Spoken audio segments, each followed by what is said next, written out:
ओम नमो भगवते वासुदेवाय नमः। स्वागत है आप सभी का मेरे राधे कृष्ण ब्रजधाम यूट्यूब चैनल पर। एक सेठ की सच्ची भक्ति की कथा। एक सेठ जी बड़े कंजूस थे। एक दिन उन्होंने दुकान पर बेटे को बैठा दिया और बोले कि बिना पैसे लिए किसी को कुछ मत देना। मैं अभी आया। अकस्मात एक संत आए जो अलग अलग जगह से एक समय की भोजन सामग्री लेते थे। लड़के से कहा, बेटा जरा नमक दे दो। लड़के ने संत को डिब्बा खोलकर एक चम्मच नमक दे दिया। सेठ जी आए तो देखा कि डिब्बा खुला पड़ा है। सेठ जी ने कहा, क्या बेचा? बेटा बोला, एक संत जो तालाब पर रहते हैं उनको एक चम्मच नमक दिया था। सेठ का माथा ठनका। वो बोले, अरे मूर्ख, इसमें तो जहरीला पदार्थ है, ये नमक थोड़ी है। अब सेठ जी भागकर संत के पास गए। तब तक संत भोजन बनाकर भगवान को भोग लगाकर खाने की थाली लेकर बैठ चुके थे। सेठ जी दूर से ही बोले, महाराज रुकिए, महाराज रुकिए, आप भोजन ना करें। आप जो नमक लाए थे नमक नहीं था बल्कि जहरीला पदार्थ था। कृपा करके आप ये भोजन ना करें। संत जी बोले, भाई हम तो प्रसाद लेंगे ही। मेरा तो प्रतिदिन का नियम है, भगवान को भोग लगा करके जो प्रसाद होता है उसे मैं खाता हूँ। क्योंकि भोग लग चुका है, भोग लगाकर भोजन छोड़ नहीं सकते। अगर भोग नहीं लगता तो भोजन बेशक छोड़ देते। ये कहकर संत ने भोजन को प्रसाद समझकर खाना शुरू कर दिया। सेठ जी के होश उड़ गए। वो रात भर वहीं बैठे रहे। सेठ को रह रहकर ये चिंता सता रही थी, अगर संत को कुछ हो गया बड़ी बदनामी होगी। रात में अगर तबीयत बिगड़ी तो कम से कम वैद्य को दिखा देंगे। पूरी रात सेठ संत की कुटिया के सामने बैठे रहे और यही विचारते रहे, पता नहीं जहर का असर कब हो जाए, संत की तबीयत कब खराब हो जाए। सोचते सोचते उसे नींद आ गई। सुबह रोज की तरह संत जल्दी उठ गए और नदी में स्नान करने लगे। सेठ जी ने कहा, महाराज तबीयत तो ठीक है।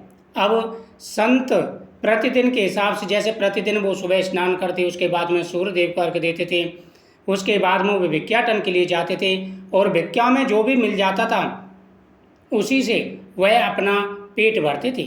सबसे पहले वो खाना बनाते, भगवान को भोग लगाते और भोग का जो प्रसाद था वो उसे खाते थे। अब जिस दिन वह नमक की जगह पर जहर लाए, भोजन बना करके भगवान को खिलाया, सेठ की दुकान से, जिस दुकान से वो लेकर के आए थे वह सेठ वहीं पर रात भर बैठा रहा। उसने संत जी को काफ़ी मना किया कि महाराज ये भोजन मत करिए, क्योंकि जो मेरे बेटे से आप नमक लेकर के आए हैं वो नमक नहीं जहर है। लेकिन संत ने कहा कि सेठ जी, भगवान का प्रसाद छोड़ना पाप होता है। मेरा प्रतिदिन का नियम है, मैं भगवान को भोग लगा करके वही प्रसाद खाता हूँ और यह प्रसाद भी खाऊंगा, जो होगा वो मेरे कृष्ण देखेंगे। अब सेठ जी के होश उड़ गए।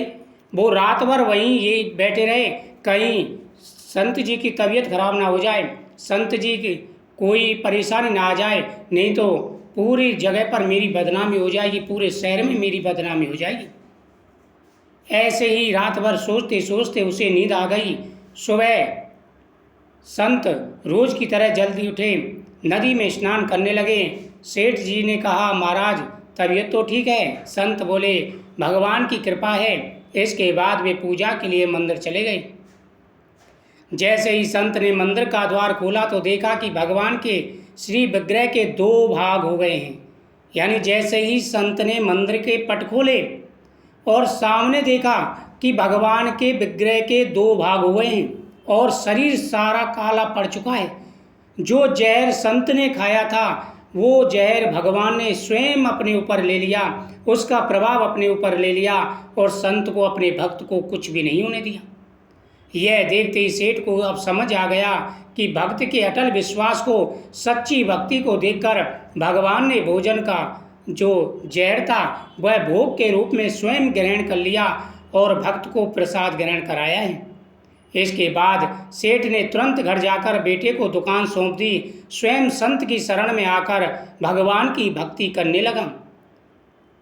जो भी भगवान पर अटूट विश्वास रखते हैं जो भी भगवान के प्रति श्रद्धा रखते हैं, सच्ची भक्ति रखते हैं, भगवान हमेशा उनके ऊपर अपनी कृपा बनाए रखते हैं।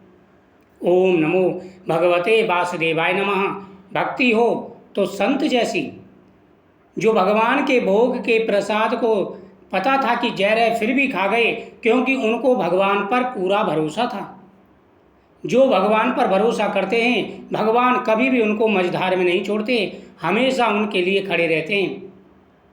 कृष्णाय वासुदेवाय हरे परमात्मने प्रणतः क्लेश नाशाय गोविंदाय नमो नमः। भगवान अपने भक्तों के सभी कष्टों को दूर कर देते हैं, सभी विपदाओं को हर लेते हैं, सारी परेशानियों को, कष्टों को वह क्षण भर में समाप्त कर देते हैं। जरूरत होती है सिर्फ विश्वास की। भगवान कहते हैं कि तू मेरी तरफ आकर के तो देख, तू एक पग बढ़ाएगा, मैं 4 पग बढ़ाने के लिए तैयार हूँ। तू मेरे लिए समर्पण करके तो देख, मैं तीनों लोकों का वैभव तुम्हारे लिए समर्पित कर दूंगा। भगवान भाव के भूखे हैं, भगवान श्रद्धा के भूखे हैं। इसलिए भगवान के प्रति जो भी समर्पण कर रहे हों, पूरी श्रद्धा के साथ में भगवान को समर्पण करना है। ना अभिमान के साथ में, ना ही किसी अहंकार के साथ में। आपको भगवान की भक्ति करनी है तो श्रद्धा के साथ में। जिस प्रकार से एक बच्चा होता है, एक चीज़ के लिए जिद करता है और माता पिता को वो चीज़ उसके लिए लानी पड़ती है, क्योंकि बच्चा छोटा होता है, वो समझता नहीं है। उसी प्रकार से भगवान के प्रति आपको भक्ति करनी है।